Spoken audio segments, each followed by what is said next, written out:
أعوذ بالله من الشيطان الرجيم بسم الله الرحمن الرحيم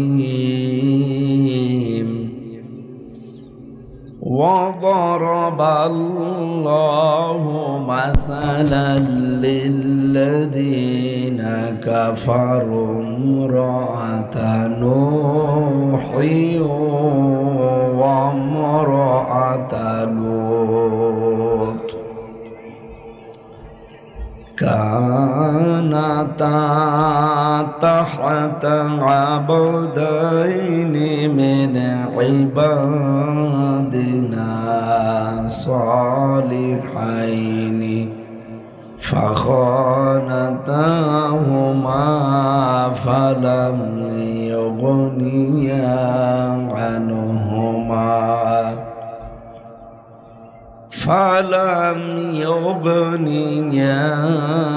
عنهما من الله شيئا وقيل ادخلا النار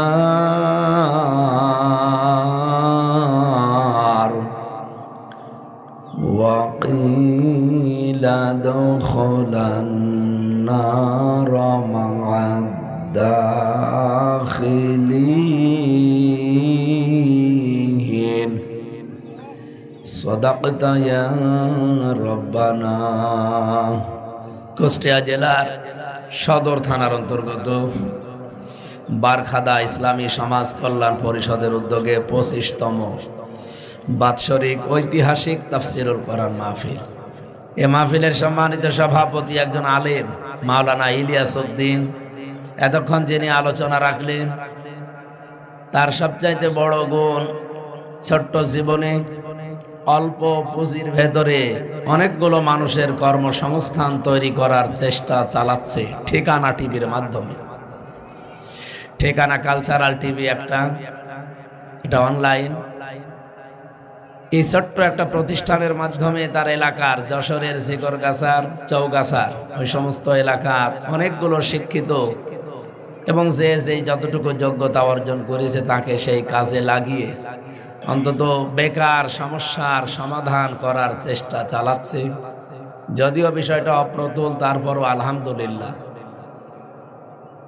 যশোরের কৃতি সন্তান জনাব কবির বিন সামাদ, বিশিষ্ট কণ্ঠশিল্পী এবং গবেষক, ওনার মতো বাংলাদেশের সব যুবকরা যদি আমরা চেষ্টা করতাম যার যার জায়গা থেকে, যে বাংলাদেশে বেকার সমস্যা অনেক অর্থেই দূর হয়ে যেত। আমরা চেষ্টা চালাবো তাকে দেখে ইনশাআল্লাহ। বারখাদার এখানে একজন সন্তান আপনাদের সামনে কথা বললেন মাওলানা ফারুক হোসাইন, আর আমি তো কথা বলছি, আমার নাম আর বলি কি করব। মঞ্চে বসা ওলামা ইকরাম, সামনে বসা মুসলমান ভাইরা, পর্দার আড়ালের সম্মানিতা মা এবং বোনেরা, আপনারা আজকের মাহফিলের প্রধান আকর্ষণ। প্রাণপ্রিয় কুষ্টিয়াবাসী, সারা দিনের আমাদের রাজনৈতিক কর্মকাণ্ড চলছে সেই সকাল থেকে এ পর্যন্ত। আমরা দুইটা ইউনিয়ন আজকে ঘুরেছি, সেখান থেকে আজকের এই ময়দানে, এখান থেকে আবার পাবনা। তার মানে আমার মনে হয় ম্যাশিংও এত চলে না। আল্লাহ যে সুস্থ রেখেছেন, অন্তত ম্যাশিংয়ের মতো কাজ করাচ্ছে। এই জন্য আমিও খুশি, আপনারাও বলেন আলহামদুলিল্লাহ। আমাদের যা করার সব কার জন্য বলেন তো? মান আহাব্বা লিল্লাহি ওয়া আবগাদা লিল্লাহি ওয়া আতাআ লিল্লাহি ওয়া মানাআ লিল্লাহ ফাকাদ ইসতাকমালাল ঈমান। মুসলিম শরীফের হাদিস। এদিকে তাকিয়ে থাকেন। নবীজি বলেন, যারা কাউকে ভালোবাসবে সে যেন আল্লাহর জন্য বাসে। আমার সাথে কবির বিন সামাদ, ওনার বাড়ি কোথায়? যশোর। এখান থেকে 100 কিলোমিটার। আপনাদের সাথে হয়তো বিভিন্ন সাইডে রক্তের সম্পর্ক আমার আছে, আত্মীয়তার সম্পর্ক, এলাকার সম্পর্ক, কিন্তু উনি আমার এলাকার বাইরে। 2 নম্বরে ওনার সাথে রক্তের সম্পর্ক আমার নেই, আত্মীয়তার সম্পর্কও নেই, ওনাকে ভালোবাসি আল্লাহর জন্য। সুতরাং কাউকে ভালোবাসলে কার জন্য বলেন তো? দুনিয়ার কোনো স্বার্থের জন্য ভালোবাসলে এই হাদিসের শেষে যেটা আছে ওটা আপনি পাবেন না। শেষে কি আছে জানেন? ফাকাদ ইস্তাকমালাল ঈমান। এই 4টা গুণ এখানে দেওয়া আছে। যদি কেউ অর্জন করতে পারে দুনিয়ায়, বিশ্বনবী বলেন সে যেন তার ঈমানকে পরিপূর্ণ করে নিল, কামেল করে নিল। তাহলে কাউকে আজকে থেকে ভালোবাসলে কার জন্য বলেন তো? আরো জোরে বলেন। ওয়াবগাদা লিল্লাহ। কাউকে যদি ঘৃণা করেন, শত্রুতা করেন কারোর সাথে, অপছন্দ করেন, তাও আল্লাহর জন্য। সুতরাং এটা শুধু ব্যক্তিগত জীবনে না, রাজনৈতিক জীবনে, অর্থনৈতিক জীবনে, পুরা জীবনে, সাংস্কৃতিক অঙ্গনে যারা কাজ করছে তাদের অনেককে আমরা ভালোবাসি না, ঘৃণা করি, দেখতে পারি না, অপছন্দ করি। এটা শুধু আমার ব্যক্তিগত কারণে না, এটা আমার আল্লাহর জন্য। কারণ তাদের দ্বারা আল্লাহর অনেকগুলো বিধান এই জমিনে লঙ্ঘন হয়। নারী আর পুরুষ তারা যা করে এগুলো পুরাটা জেনা। তাদের দেখা সাক্ষাৎ, তাদের স্পর্শ এবং তাদের চিন্তা ভাবনা যা আছে সবগুলো এক কথায় কি বলেন তো? জেনা। এ জেনা যারা করছে সিনেমা জগতের মাধ্যমে, নোবেল নাটক দিয়ে, আমরা তাদেরকে ভালোবাসলে এটা কি শয়তানের জন্য না আল্লাহর জন্য? অবশ্য আল্লাহর জন্য। কোন দিকে তাকিয়ে আছে? আল্লাহর জন্য ভালোবাসা লাগবে, ঘৃণা করা লাগবে আল্লাহর জন্য। কথা ঠিক আছে তো? আমরা কবির বিন সামাদকে ইসলামী অঙ্গনে উনি নাটক করেন আর যাই করেন ভালোবাসি, কারণ উনি ইসলামকে মানুষের সামনে উপস্থাপন করার জন্য চেষ্টা চালাচ্ছে, অশ্লীল ভাবে না, মার্জিত ভাবে। ওনার নাটিকার ভেতরে কোনো মহিলা উলঙ্গ আছে? অর্ধ উলঙ্গ আছে। আর সাজগোজ আলাদা দেয়, যেটা দেওয়া দরকার ওই সময় ওইটা দেওয়া লাগে। হয়তো কোনো সময় মুরব্বী সাজে, অথবা কোনো সময় কৃষক সাজে, পানের দোকানদার, রিক্সা চালক, যাই হোক, এগুলো মানুষকে বোঝানোর জন্যে। এই জন্য আমরা ওনাকে ভালোবাসছি শয়তানের জন্যে না আল্লাহর জন্যে? এমনকি কাউকে কিছু যদি আপনি দান করেন, আজকের এই যে ময়দানে অনেককে খাবারের ব্যবস্থা করেছে, দান সাদকা করেছে, এগুলো আমরা আল্লাহর জন্য করছি। কেউ যদি দান করা থেকে আমরা বিরত থাকি যে আপনাকে দেব না, এ দান মানে শুধু টাকা পয়সা না। আমার কথা বুঝতেছেন? দান মানে কি শুধু টাকা পয়সা? এই যে আমি কথা বলছি, এ কথাটাও আমার একটা দান। আমি যে লিখি, আমার এই লিখিত বিধানটাও একটা দান। যে যেই বিষয়ে যাকে আল্লাহ যা দিয়েছেন রিজিক হিসাবে, জীবন চলার পাথেয় হিসাবে, সবগুলো আল্লাহর ভাষায় রিজিক। রস হা কফ, এই 3টা শব্দ, 3টা অক্ষরের সমন্বয়ে শব্দটা গঠিত, কিন্তু এটা ব্যাপক অর্থবোধক একটা শব্দ। আজকে আমাদের কুষ্টিয়ার এবি থানার উজান গ্রামে গতকালকে আপনারা জানেন একটা গন্ডগোল হয়েছে, গোষ্ঠীগত গন্ডগোল। 2 গোষ্ঠীতে মারামারি করার কারণে ওখানে 3য় পক্ষ একটা কায়দা করে জামাত ইসলামী বাংলাদেশের ইউনিয়নের আমির, যিনি একজন মাস্টার, হায়দার আলী মাস্টার, তাকে জড়িয়ে একটা মিথ্যা কল্প কাহিনী সাজিয়ে সেনাবাহিনীর কাছে নালিশ দিয়েছে যে উনি সন্ত্রাসী, উনি মানুষকে উদ্বুদ্ধ করেছে মারামারি এমনকি গন্ডগোল করার জন্য।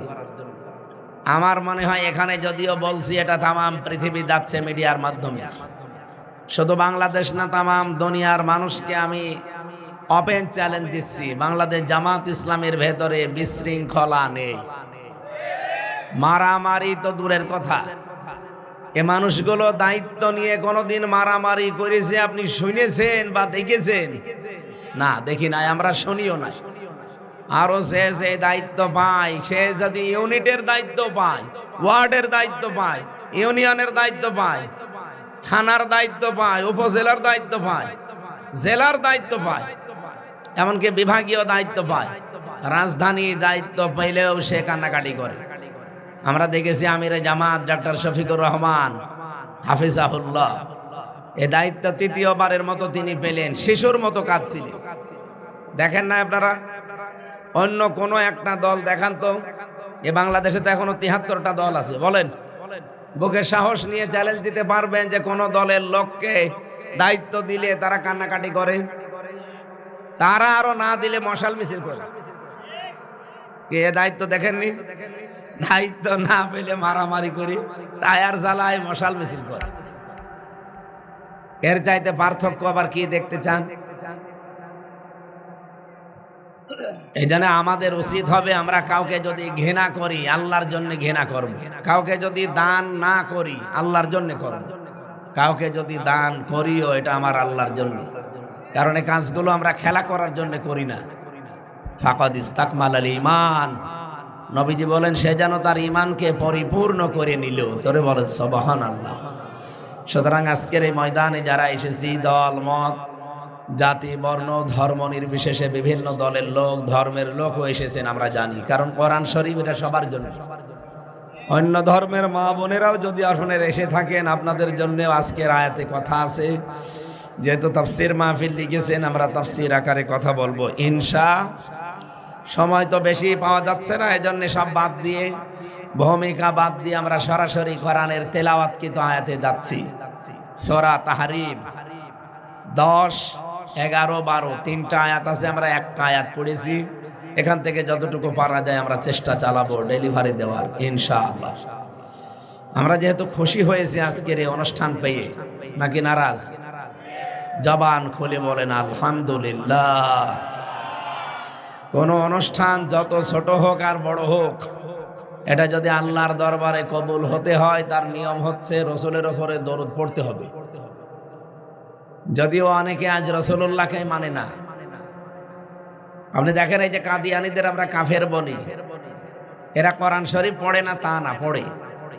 আমার শ্বশুর বাড়ি হচ্ছে চুয়াডাঙ্গার উথলি, জীবননগর থানা, ওই বাজারে কাদিয়ানীদের মসজিদ আছে, পাড়া আছে, বহু কাদিয়ানী ওখানে বাস করে। আমার শ্বশুর বাড়ি একেবারে পাশে। তো জিজ্ঞাসা করেছিলাম যে আপনারা যে কাফের বলা হয় আপনাদের, সারা পৃথিবীর মুসলমানেরা সব আপনাদের কাফের বলে, এমনকি দুনিয়ার সব আলেম ওলামা একমত যে আপনারা কাফের, কি করেন এমন? ওরা বলছে কই আমরা তো কোরআন শরীফ বিশ্বাস করি, 6666টি আয়াত আমরা বিশ্বাস করি, কম বেশি আমরা মানিও। আপনাদের যে নবীর পরিচয় আপনারা তুলে ধরেন, নবীকেও আমরা মানি, বিশ্বাসও করি, কিন্তু একটা শব্দ কোরআনের আমাদের বিশ্বাস হয় না, আমরা মানিও না। আমার সাথে সরাসরি ডিবেটে কথা বলছে তারা, যে একটা শব্দ আমরা মানি না, খাতাম, খ আলিফ তাম মিম, এই চারটা অক্ষরের সমন্বয়ে যে শব্দটা গঠিত, এই শব্দ আমরা মানি না, বিশ্বাসও করি না। সূরা আহজাবের 40 নম্বর আয়াতের 4 ভাগের 1 ভাগ এই শব্দটা।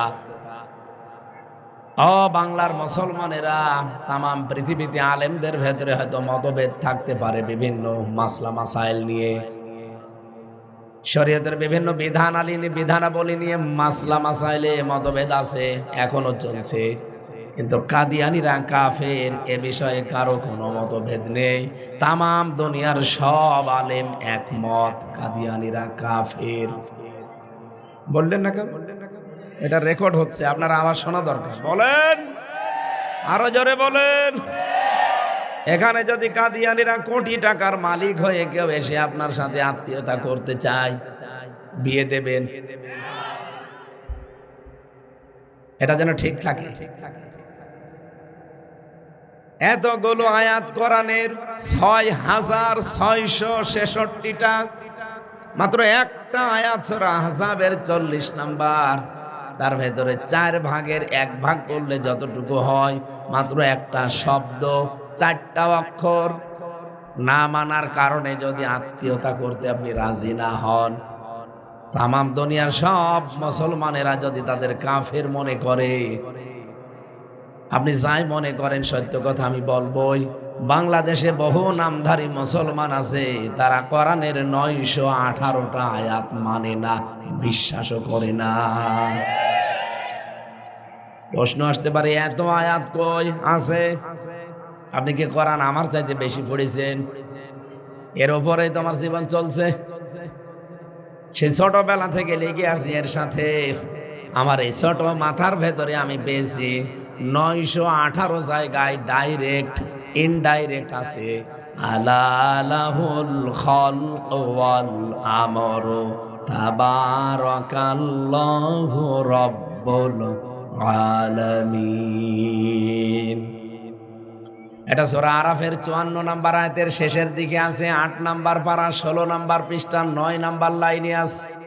আরো দলিল দেওয়া লাগবে, ইবনে কাসির আছে। আল্লাহ পাক বলেন এই পৃথিবী যিনি বানিয়েছেন হুকুম তার চলবে। যেহেতু এ দুনিয়া বানিয়েছে আল্লাহ, এটা আমরা সবাই বিশ্বাস করি। এ দুনিয়াকে বানিয়েছে আরো জোরে। সুতরাং এই আয়াত অনুযায়ী বানিয়েছেন যিনি, হুকুম ও চলার কথা তার। কিন্তু বহু মুসলমান নামধারী দেখি ওরা বলে না, এখানে আল্লাহ বানিয়েছে এটা মানি, কিন্তু হুকুম আল্লাহর চলতে দেব না। তখন তারা অন্যের হুকুম এখানে জারি করতে চায়। তারা কোরআনের আয়াত মানে না কয়টা? 4টা। এই শুনছেন বসে বসে, এদিকে আসেন।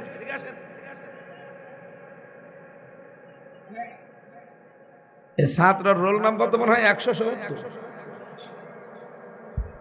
কি শুনছেন আপনি বসে বসে? আরো অ্যাক্টিভ হয়েছে।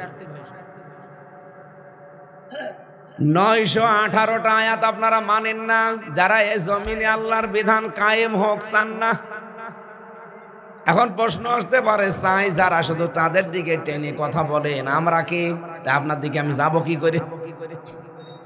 যারা এই জমিনে 918টা আয়াত মানে না, তাদের দিকে গেলে আল্লাহ আমারে ছাড়বে? বলেন। এখানে ইঙ্গিত দিলাম, আপনার বিবেক থাকলে আপনি বুঝে নেন। এ জমিন যার, বিধান আমরা চালাতে চাই তার। আপনার কাছে যদি এটা রাজনীতি মনে হয়, হ্যাঁ এইটাই আমাদের রাজনীতি। যদি মনে হয় এটা আমাদের ধান্দাবাজি, হ্যাঁ এটাই আমার ধান্দাবাজি। কারণ আমি ধান্দাবাজি আমার জন্য করছি না, এ ধান্দা করছি আমার আল্লাহর বিধানের জন্য। এই কোরআন শরীফ যারা পড়তে পারেন, এখানে যারা আছে দেখে মনে হচ্ছে কোরআন পড়া মানুষ। 25 জন নবীর নাম পেয়েছি এর ভেতরে। 25 জন নবী জীবনে 25টা দোয়া করেছিলেন। শুধুমাত্র আদম নবী বাদ দিয়ে প্রত্যেকটা নবীর দোয়া আর সারমর্ম ছিল, আল্লাহ তুমি আমাকে রাজ ক্ষমতা দাও। আপনি একটা একটা করে সেই গোড়া থেকে আরম্ভ করে দেখেন। হযরতে দাউদ নবীর দোয়া আছে সূরা সুয়াদের 28 নম্বর আয়াতে। হযরতে সুলাইমান নবীর দোয়া আছে সূরা সুয়াদের 35 নম্বর আয়াতে। ক্বালা রাব্বিগফিরলি ওয়াহাবলি মুলকান লা ইয়ানবাগি লিআহাদিন মিন বা'দি। সুলাইমান নবী দোয়া করছে, আল্লাহ আমাকে মাফ করে দেন আর আমাকে এমন একটা রাজ ক্ষমতা দান করেন যে আমার পরে আপনি এরকম ক্ষমতা আর কাউকে দেবেন না। বলেন তো সুলাইমান নবীর দোয়া কবুল হয়েছে না হয়নি? বলেন বলেন। কি দোয়া করেছিলেন তিনি? যে আমার পরে যেন রাজ ক্ষমতা আর এইরকম কাউকে দেওয়া না হয়। বাতাস তার অনুগত করে দিয়েছে। হাজার হাজার মাইলের পথ তিনি বাতাসে কয়েক ঘন্টায় চলে যেতে পারতেন। পাখির ভাষা বোঝার মতো যোগ্যতা আল্লাহ তাকে দিয়েছিলেন। এমনকি পিপিলিকার ভাষাও বুঝতেন। হযরতে সুলাইমান একদিন রাস্তা দিয়ে তার সৈন্যবাহিনী নিয়ে যাওয়ার সময় দেখলেন পিপিলিকার যে সর্দার, ওই যে মাথা একটা মোটা থাকে, ওটা সর্দার। ও তার দলবলকে ডাক দিয়ে বলছে, আমার পিপিলিকারা, তোমরা তাড়াতাড়ি নিজেদের আশ্রয়ে প্রবেশ করো, ঘরের ভেতরে যেখানে যার জায়গা আছে ওখানে লুকিয়ে পড়ো। সুলাইমান নবী দলমল নিয়ে আসতেছে। অসতর্কতা বশত হয়তো তার পায়ের নিচে পড়ে তোমরা মারা যেতে পারো, চ্যাপ্টা হয়ে যেতে পারো। সুলাইমান নবী কথা যেহেতু বুঝতেন, শোনার পরে তিনি হেসে ফেললেন। দাহিকা শব্দ আছে, ফাতাবাসসামা দাহিকা, তিনি মিসকি হাসলেন। পিপিলিকার ওই গাদা বলে তো নাকি চাক, ওই গাদার কাছে, চাকের কাছে যে ওই বড় মোটা মাথা, ওইটা তুলে নিলেন হাতের উপরে। ডাক দিয়ে বললেন, কি বলো? নিজের স্বজাতির লোকদেরকে কি বলো? পিপিলিকা জবাব দিচ্ছে, নবী সুলাইমান, আপনি হয়তো দলবল নিয়ে যাচ্ছেন, অসতর্কতা বশত আপনার এই দলবলের পায়ের নিচে পড়ে আমার স্বজাতি, আমার আন্ডারে যারা আছে তারা হয়তো পিষে মরে যেতে পারে। তাদের ক্ষতি হয়ে যেতে পারে, এই জন্য আমি তাদেরকে আগেই সতর্ক করেছি। সুলাইমান নবী ওই দিন তিনি সূরা নমলের ভেতরে পাবেন, তিনি ঘোষণা দিয়েছিলেন পৃথিবীর মানুষেরা কেউ যদি নেতৃত্ব দিতে চাও অবশ্যই তার জাতির লোকদেরকে বিভিন্ন রকমের বিপদ থেকে বাঁচানোর চেষ্টা করা লাগবে।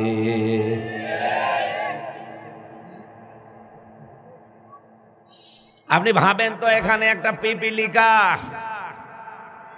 তার জাতির লোকদেরকে বাঁচানোর জন্য এসে সর্বাত্মক চেষ্টা চালিয়েছে, অথচ আমরা অনেক মানুষ এই পৃথিবীর নেতা হতে চাই, দায়িত্ব নিতে চাই, কিন্তু আমাদের অধীনস্থ যারা আছে আমার জাতির লোকদেরকে জাহান্নামের কঠিন আগুন থেকে বাঁচানোর কোনো পথ আমার জানা নেই। আপনি কি বুঝে ঠিক বলবেন? যারা কথা বলে না এরা মনে হয় বোবা। আপনার তো জবাব দেওয়ার দরকার ছিল যে নেতৃত্ব দিতে হলে এই গুণটা লাগে, যে নিজে বাঁচবো না, নিজে খাবো, নিজে পরবো না। আমি যে পরিমাণে খাই, যে পরিমাণে পড়ি, যেভাবে থাকি, আমার আন্ডারে যারা থাকবে, আমার আয়ত্তে যারা আছে তাদেরকে ওইভাবে চালাবো, এর নাম নেতা। এরকম নেতা বাংলাদেশে ভরি ভরি। আমরা তো এই নেতৃত্ব চাই।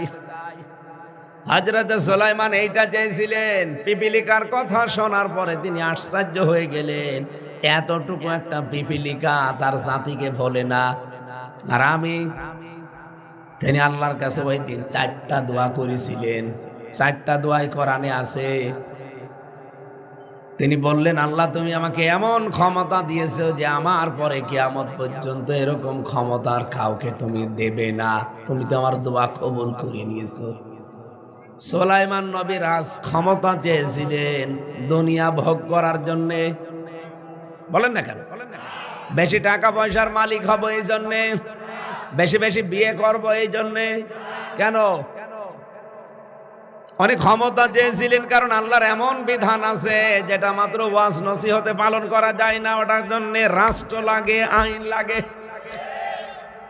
তিনি এই জন্য বলেছিলেন, আল্লাহ রাজ ক্ষমতা দাও, আমি তোমার বিধানটা তোমার বান্দা বান্দীদের ভেতরে এটা জারি করতে চাই, কায়েম করতে চাই। আল্লাহর কসম, আমরাও যারা এই জমিনে আল্লাহর বিধান চাই, আমাদের কোনো স্বার্থ নেই। এই যে কোরআন আমার সামনে, কোনো স্বার্থ আমাদের নেই। আমরা চাই এতদিন যা ওয়াজ করেছি, নসিহত করেছি, ওই কথাগুলো এবার রাষ্ট্রে আমরা প্রতিষ্ঠা করতে চাই। সারা জীবন ওয়াজ করলাম যে জেনা করলে তার এই শাস্তি, কোনদিন আমরা দিতে পারিনি, পেরেছি? এবার আমরা দেব। আমার গ্রামের বাড়ি পাটিকা বাড়ি, ডাবিরা ভিটা। 19 সালে একবার এক জেনাখোর ধরা পড়েছিল, 4 জন সাক্ষীও ছিল। আমার কাছে গ্রামের মন্ডল মাতব্বার এসে বলছে, আপনি ফতোয়া দেন। আপনি মুফতি তো, ফতোয়া দেন। দিয়ে দিলাম ফতোয়া। কারণ বিবাহিত যদি জেনা করে তাহলে তার মুখ পর্যন্ত মাটির ভেতরে গেড়ে দিয়ে তাকে পাথর বা ইট দিয়ে মেরে ফেলা লাগবে। এই বিধানটা আমার। কার? সূরা নূরের ভেতরে আছে। এই বিধানটার ফতোয়া আমি শুধু জানালাম, একে আমি কার্যকর করতে পারি। ও কার্যকর করলে দেখা যাচ্ছে ওই মহিলাকে সঙ্গে সার করার আগে আমার সঙ্গে সার করবে। পুলিশ এসে আমার ধরে নিয়ে যাবে না, বলবে কিসের ফতোয়া দিলেন আপনি? ফতোয়া যাই দিয়েছেন, আপনি কার্যকর করলেন কেন? এদেশে কি ইসলাম আছে?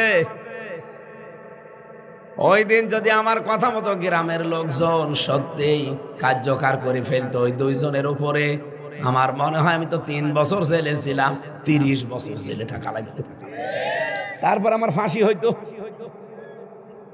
অথচ দেখলাম জেল থেকে 3 বছর পরে বের হয়ে গ্রামের লোক 2 ভাগ, 1 ভাগের রাগ আমার উপরে, খালি ওয়াজি করে, ফতোয়া দেয়, কার্যকর করতে পারে না।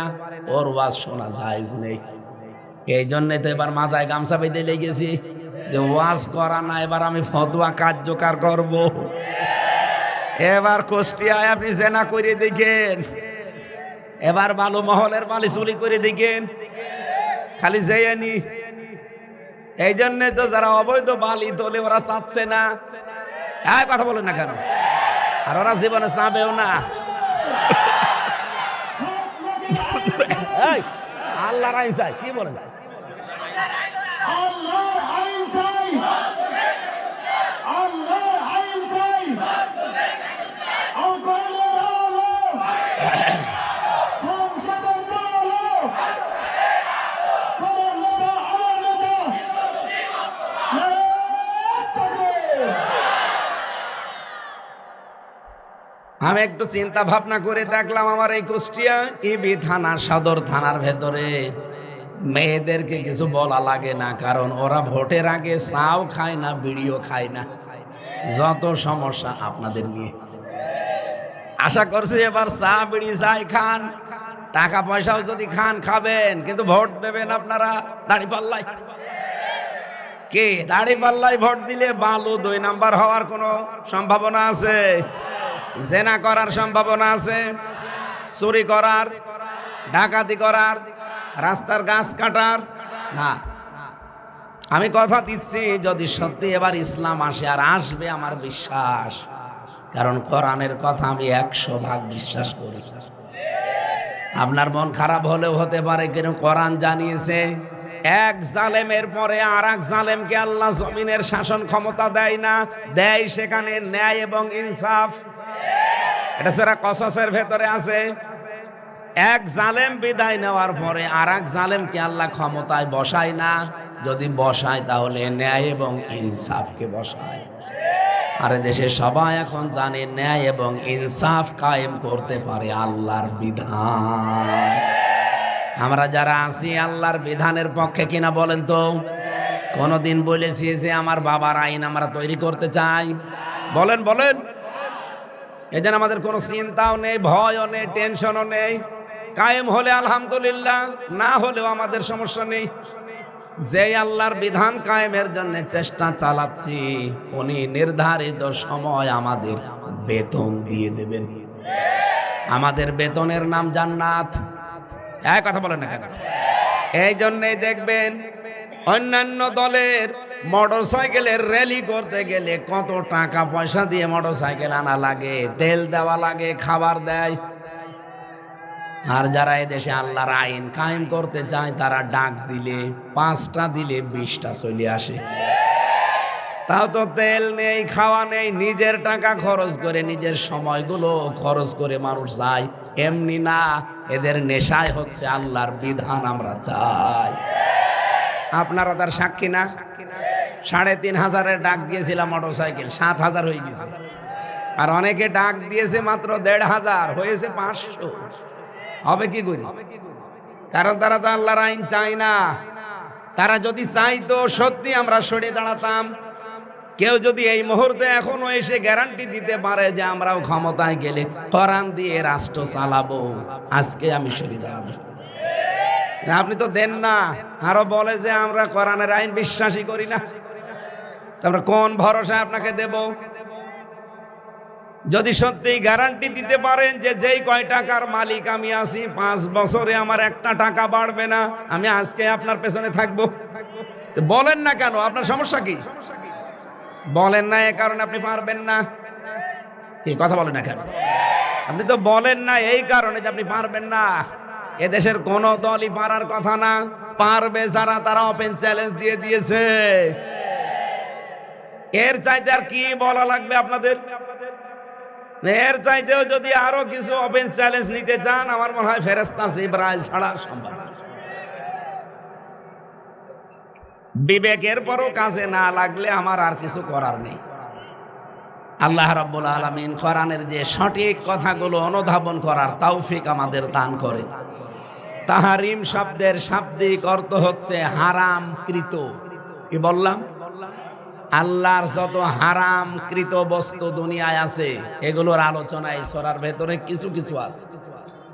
আল্লাহ রাব্বুল আলামিন যেটা পৃথিবীতে হালাল করেছেন, পৃথিবীর কোনো মানুষের ক্ষমতা নেই সেটা হারাম করে দেওয়া। আছে? মধু খাওয়া হালাল না হারাম? নবীজি নিজের প্রতি মধু খাওয়া আমি খাবো না এরকম একটা কমিটমেন্ট করেছিলেন, নিজের প্রতি প্রতিজ্ঞা করেছিলেন। আল্লাহ রাব্বুল আলামিন কোরআনে কারিমের সূরা তাহরিমের আয়াত তাকে নাজিল করে ধমক দিলেন, ইয়া আইয়ুহান নাবিয়্যু, হে নবী, লিমা তুহাররিমু মা হাল্লাল্লাহু লাক। কিসে হারাম করলো আপনাকে? কে নিষেধ করেছে? আমি যেটা হালাল করেছি ওই মধু আপনি হারাম করে নিলেন, মানে নিজের উপরে প্রতিজ্ঞা করে নিলেন যে আমি মধু খাবো না। তাবতাগি মারদাতা আজওয়াজিকা, আপনি কি আপনার স্ত্রীদের সন্তুষ্টি চান? আল্লাহু গফুরুর রহিম, আমি আল্লাহ একদিকে গফুর আর একদিকে রহিম। আল্লাহ এই দুইটা সুন্দর সুন্দর নাম ব্যবহার করলেন কেন?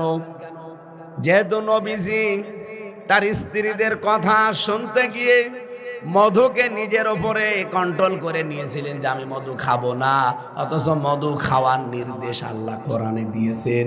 এটা হালাল, এটা পৃথিবীর সব রোগ থেকে মুক্তি দেওয়ার ক্ষমতা রাখে। মেয়েদের সন্তান হওয়ার আগে যদি খাঁটি মধু আদেরকে খাওয়াতে পারেন, এ সিজার করার জন্য দৌড়ানো লাগবে না। খাঁটি মধু যদি সন্তান পেটে রাখা অবস্থায় বেশি বেশি খেতে পারে, ডাক্তাররাও বলছে, নবী তো বলেছে, ডাক্তাররাও বলছে তার নরমালি বাচ্চা হওয়া 100 ভাগের 90 ভাগ সম্ভব। কিন্তু ওরা তো মধু খাবে না, ওরা কালা জিরে খাবে না, ওরা দুধ খায় না, ওরা খায় যা আমি নাম নিলাম না। যেটার দ্বারা সিজার করা লাগবে ওই সমস্ত জিনিস ওরা খায়। আর সন্তান দুনিয়ায় আসার পরে আমরা যারা বাবা আমাদের পাগল পেয়েছে, বলে ডানো আনো ডানো আনো, আমরা পাগল হয়ে গেছি। ডানো কি দিয়ে বানায় আপনি দেখেছেন? এটা ডেনমার্কে তৈরি হয়। ডানোর ভেতরে দেখবেন পশুর দুধও মেশানো আছে, প্রায় 7টা জিনিস আছে ডানোর ভেতরে। ওর ওটার গায়ে লেখা আছে, দেখেন কি কি দেওয়া হয়। মা বোন যারা এসেছেন, নিজেদের ফিগার নষ্ট হয়ে যাবে, নিজেদের যৌবন নষ্ট হয়ে যাবে, স্বাস্থ্য খারাপ হবে। এই জন্য আপনারা অনেকেই মনে করেন যে সন্তানকে দুধ না দিয়ে, স্বামী আছে ওরে বলি যে ডানো আনো, এরপরে আরো 13টা খাবার এখন বাজারে পাওয়া যাচ্ছে। এগুলোর যে খাবারের লিস্ট দিয়ে বানানো, আপনি দেখেন মায়ের দুধের ভেতরে আল্লাহ যা দিয়েছেন 13টা 26টা খাবারও এক জায়গায় করলে মায়ের দুধের সমপরিমাণ হবে না।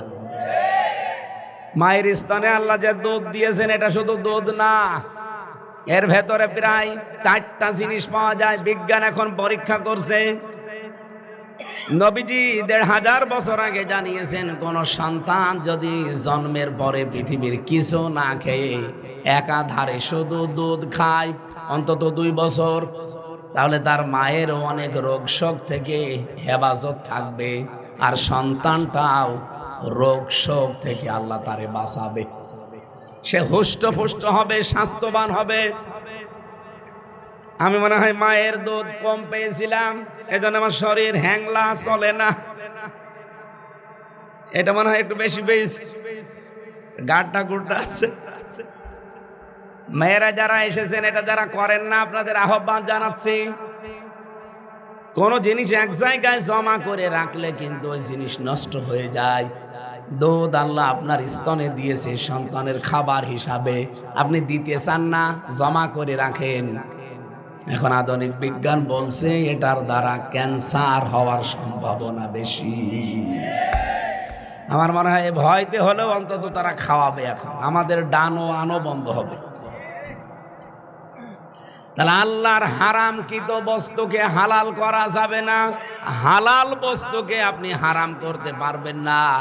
কোনো কিছুকে যদি কেউ হারাম করতে চায়, 3টা বিষয় তার ভেতরে থাকা লাগবে। কয়টা? এই যে বিড়ি খাওয়া হালাল না হারাম? আন্দাজে ফতোয়া দিয়ে দিলে। আমি বললাম না যে কোনো কিছু হারাম করতে হলে 3টা বিষয় থাকা লাগবে, এটা থিওরি। এদিকে তাকান। মৌলিকভাবে 3টা জিনিস যদি কোনো জিনিসের ভেতরে পান, তাকে আপনি হারাম বলতে পারেন। 1 নম্বরে ওটা নাপাক, কি বললাম? 2 নম্বরে ওটা অশ্লীল, কি বললাম? 3 নম্বরে ওটা অপচয় হয়। আপনি বলেন তো, যেটাকে হারাম বলছেন একবারে, ওর ভেতরে কি এই 3টা জিনিস পাওয়া যায়? কি 1 নম্বরে বিড়ি কি নাপাক? না, আমাদের নাপাক বলতে পারবেন। নাপাক বললে কুষ্টিয়া বন্ধ হয়ে যাবে, শেষ হয়ে যাবে। কুষ্টিয়া চলছে এই তামাকের উপরে, আর আপনি আন্দাজে ফতোয়া দিয়ে দিন। আপনি হয়তো খান না, কিন্তু বহু আল্লাহর বান্দা ও না খেতে পারলে নাকি তার টয়লেটই হয় না। অনেক মানুষ রুচি এত নিচে নেমে গেছে, টয়লেটে বসে বসে বিড়ি খায়।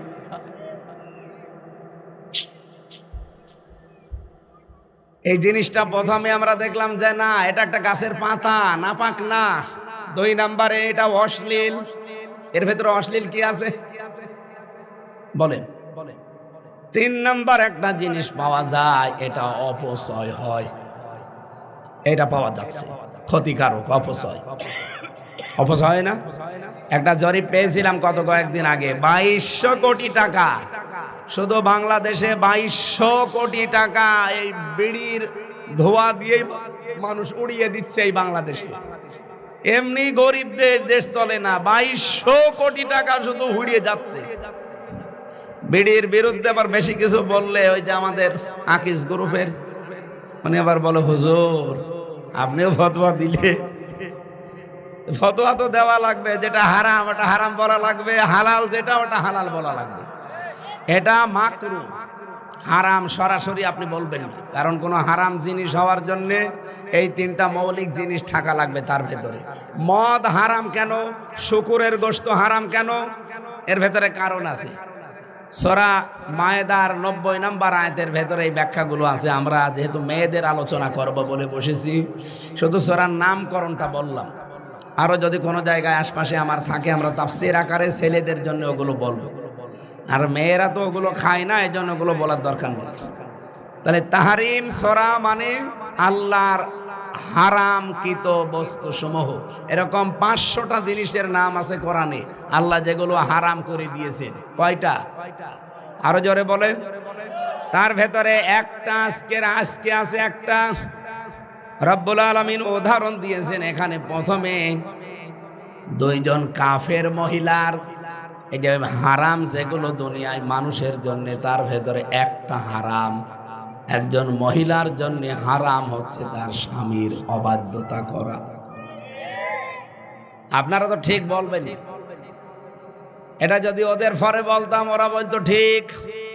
এজন্য আল্লাহ 2টা আয়াতই দিয়েছেন পর আগে মহিলাদের, এরপর পুরুষের। দেখি মিলান আপনারা। দারাবাল্লাহু মাসালাল লিল্লাযিনা কাফারু ইমরাআতান নূহি ওয়া ইমরাআতান লূত। আল্লাহ পাক বলেন, আমি উদাহরণ দিলাম, দৃষ্টান্ত দিলাম তোমাদের জন্য যারা কাফের, এই 2 জনের জন্য। আমার 2 জন ইমানদার বান্দা ছিল, একজন নূহ একজন লূত। কিন্তু কপাল খারাপ, এই 2 জনের পরিবারে 2 জন যে মহিলা ছিল, স্ত্রী 2টাই কাফের। বাংলাদেশে হয়তো আমরা নামে অনেকেই মুসলমান আছি, কিন্তু স্বামী হয়তো মুসলমান, স্ত্রী কাফের। এটা আবার এখন ব্যাখ্যা না করলে ভুল বুঝবেন, যে নাম বলে দেন কার কার ঘরে কাফের আছে। আমি আগে শেষ করি আয়াতটা। আল্লাহ বলেন, কানাতা তাহাতা আবদাইনি মিন ইবাদিনা। কানাতা দিবসন ছিল তাদের 2 জনের আন্ডারে। এমন 2 জন মহিলা ছিল, ফাখানাতাহুমা, তারা খেয়ানত করেছিল তাদের স্বামীদের সাথে। ফালাম ইগনিয়া আনহুমা মিনাল্লাহি শাইয়া, তাদের উপকার করতে পারে নাই, তাদের স্বামীরা পর্যন্ত আল্লাহর আযাব থেকে তাদের বাঁচাতে পারে নাই। আল্লাহ বলেন, কিলা দুখুলান নার, কিয়ামতের দিন আমি তাদেরকে বলবো প্রবেশ করো আগুনে। ওয়া কিলা দুখুলান নার মা দাখিলিন, আর কিয়ামত পর্যন্ত তোমরা অনন্তকালের জন্য এই জাহান্নামের আগুনের ভেতরে থাকো। আমরা প্রথম আয়াতটা একটু ব্যাখ্যা করতে চাই।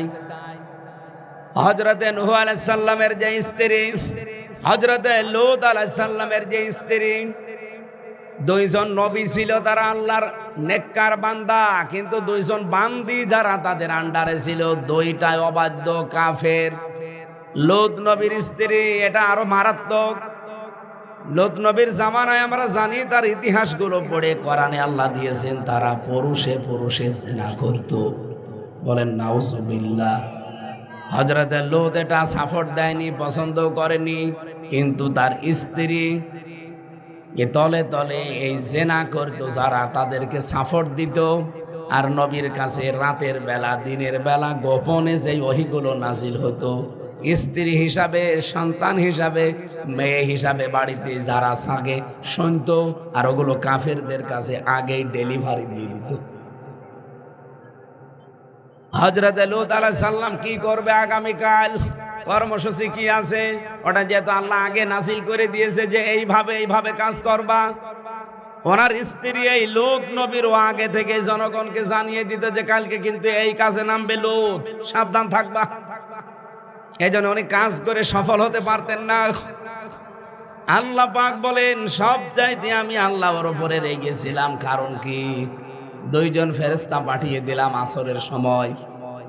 দুইজন ফেরেশতা এসে লূত নবীকে বলছে, আপনি আপনার পরিবার যা আছে, যারা ঈমান এনেছে আল্লাহর প্রতি, তাদেরকে নিয়ে আপনি এখান থেকে বহু দূরে চলে যান। এখানে আমরা আল্লাহর গজব এখানে নাজিল করব। আমরা দুইজন ফেরেশতা এসেছি, মাগরিবের পরে এখানে গজব নাজিল হবে। কিন্তু সাবধান, আপনার আহাল পরিবার নেন, আপনার স্ত্রীকে বাদ দিয়ে নেবেন। ফাংজাইনাহু ওয়া আহলাহু ইল্লা মারাতাহু কানাত মিনাল গাবিরিন। এটা সূরা আরাফের 83 নাম্বার আয়াতে আছে। আমার মনে হয় এখানে নারী পুরুষ সবার এই আয়াতটা বাড়ি যেয়ে পড়া দরকার। সূরা আরাফ 8 নাম্বার পারা 20 নাম্বার পৃষ্ঠা 3 নাম্বার লাইনের 83 নাম্বার আয়াত। আবার বলছি, এটা বাড়ি যেয়ে প্রত্যেকে পড়বে, ব্যাখ্যা সহ পড়বে। সূরা আরাফের 83 নাম্বার আয়াত 8 নাম্বার পারা 20 নাম্বার পৃষ্ঠার 3 নাম্বার লাইনে আছে। আল্লাহ বলেন সবাইকে নিয়ে যাও, আমি বাঁচিয়ে দেব আজকে, কিন্তু ইল্লাম রাতা, স্ত্রীকে নেওয়া যাবে না। কানাত মিনাল গাবিরিন, কারণ সে ছিল পশ্চাৎগমনকারীদের অন্তর্ভুক্ত। এটা বাংলা অর্থ। ব্যাখ্যা কি মুফাসসির লিখেছেন ফি জিলালিল কোরআন আর ইবনে কাসিরে তাফসীর আমি যত দেখেছি আয়াতের, সবাই কিন্তু এই আয়াতে একই কথা দিয়েছেন। লূত নবীর স্ত্রীর চরিত্র কিন্তু ভালো ছিল, সে মহিলা চরিত্রহীনা ছিল না, সে জেনা ব্যভিচার জীবনে করে নাই। কিন্তু যারা জেনা করতো পুরুষে পুরুষে, মহিলা মহিলায়, তাদেরকেও সাপোর্ট দিত যে করো, আমি আছি। এই বাংলাদেশে বহু মানুষ আমি দেখি আমার কাছেও বলে যে হুজুর আমি নামাজ পড়ি, রোজা রাখি, আমার বউ পর্দায় থাকে, আমার ব্যবসা হালাল, আমি হজ করে এসেছি, আল্লাহ আমারে জাহান্নামে দেবে। কি দেখে দেবে, কি দেখে দেবে আপনি টের পাচ্ছেন না? আপনার ব্যবসা হালাল আমিও জানি, আপনার বউ পর্দায় থাকে এটা আমিও দেখি, আপনার বাড়ি সব ঠিক আছে, নামাজ রোজা হজ জাকাত, আপনি এমন মানুষকে সাপোর্ট দেন যার চরিত্র শয়তানের চাইতেও খারাপ। এটাকে বুঝে বললেন নাকি আবেগে? হ্যাঁ, বুঝ যেন থাকে। আপনি এমন মানুষকে সাপোর্ট দিচ্ছেন যার রাত 10টার পরে ঠিক মতো পা মাটিতে পড়ে না, লাল পানি খাওয়া ছাড়া ঘুম আসে না। এরকম নেতা দেশে নেই। আরো জোরে বলেন। আপনার চরিত্র হয়তো ভালো, কিন্তু চরিত্রহীন মানুষকে আপনি সাপোর্ট করেন, তাহলে আপনাকে যে আল্লাহ জাহান্নামে দেবে, কেন দেবে টের পেয়েছেন? হ্যাঁ, লূত নবীর স্ত্রীকে কেন দিয়েছিল? এ কারণে আপনাকে দেবে। এখন আপনি যদি বলেন না আমাকে দেওয়া যাবে না, আমি তোমার বিধান আমি মানি, লূত নবীর স্ত্রীও তো বলবে আমাদের সমাজে বিধান ছিল আমি তো মেনেছি, শুধু একটাই অপরাধ আমার, চরিত্রহীনদেরকে সাপোর্ট করতাম, এটার কারণে যদি আমারে জাহান্নামে দেওয়া লাগে, কুষ্টিয়াতে বহু মানুষ এরকম পাওয়া যাবে, তাদেরকেও জাহান্নামে দেওয়া লাগবে। কারা কারা যেতে চান লূত নবীর স্ত্রীর সাথে জাহান্নামে? হাত তোলেন তো। একজনও নেই। এটা এবার ওয়াজ শুনছে। আল্লাহ এরপরে দিয়েছেন দারাবাল্লাহু মাসালাল লিল্লাযিনা আমানু মারাতা ফিরআউন। আল্লাহ আরেকজন মহিলার উদাহরণ দিয়েছেন, ফেরাউনের স্ত্রী। ফেরাউন ছিল কাফের আর তার স্ত্রী ছিল খাঁটি ঈমানদার। রব্বুল আলামিন বলেন ইয ক্বালাত রব্বি বিনিলি ইনদাকা বাইতান ফিল জান্নাতি ওয়ানাজ্জিনি মিন ফিরআউনা ওয়া আমালিহি ওয়ানাজ্জিনি মিনাল কওমিজ জালিমিন।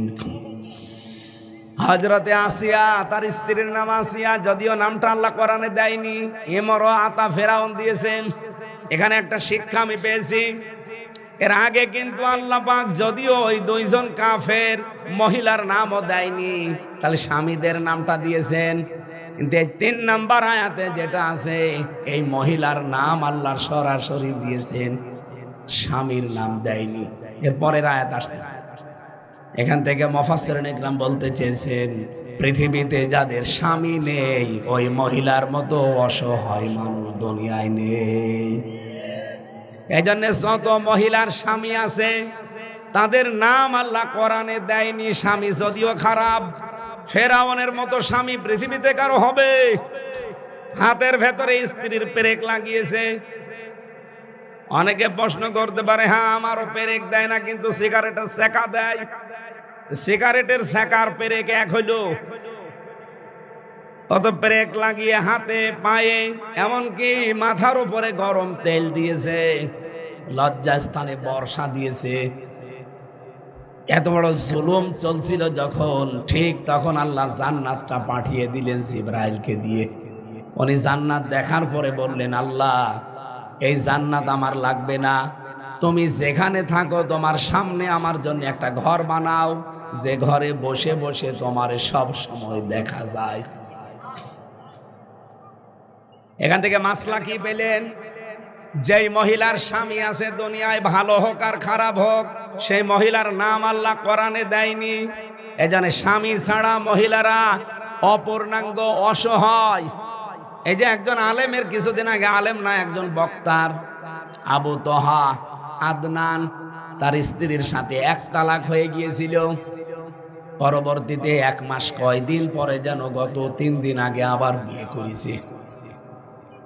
এখানে একটা মাসলা আছে, আপনারা যারা সংসার একেবারেই টিকবে না মনে করেন যে না আর হবে না, প্রথমে হকে তাকে ওয়াজ নসিহত করবেন, এরপরে বিছানা আলাদা করে দেবেন, এরপরে মৃদু আঘাত করবেন, এরপরে তার গার্জিয়ান ডাকবেন। এই 4টা ধাপেও যদি কাজ না হয়, তাহলে 1 মাসে 1 তালাক দিয়ে এখনো 60 দিন আপনার বাকি আছে দেখার, যে দেখি ও ভালো হয় কিনা। যদি এই 90 দিনের ভেতরে ভালো হয়ে যায়, তখন আবার আপনি বিয়ে করে নিতে হবে, কারণ আপনার সন্তানাদিগুলোর দিকে তাকানো লাগবে। এই মাওলানা পরবর্তীতে বিয়ে করেছে কেন? তার যে ছেলে আর মেয়ে, তাদেরকে কন্ট্রোল করা মা ছাড়া সম্ভব না। এই জন্য বাধ্য হয়ে, যেহেতু 1 তালাক দিয়েছিল, সংসারটা আবার ফিরিয়ে নিয়েছে। তো কিছু মানুষ আছে এত রাগ, তালাক দিতে দিতে 14 বংশ তালাক দিয়েছে। বলে তুই তালাক, তোর মা বাপ তালাক, তোর বংশ তালাক, 1 2 3 4 5 100 তালাক। ইসলামের একটা বিধান, এটা হাসি তামাশা করবেন না, যা নিয়ম আছে এইভাবে পালন করেন।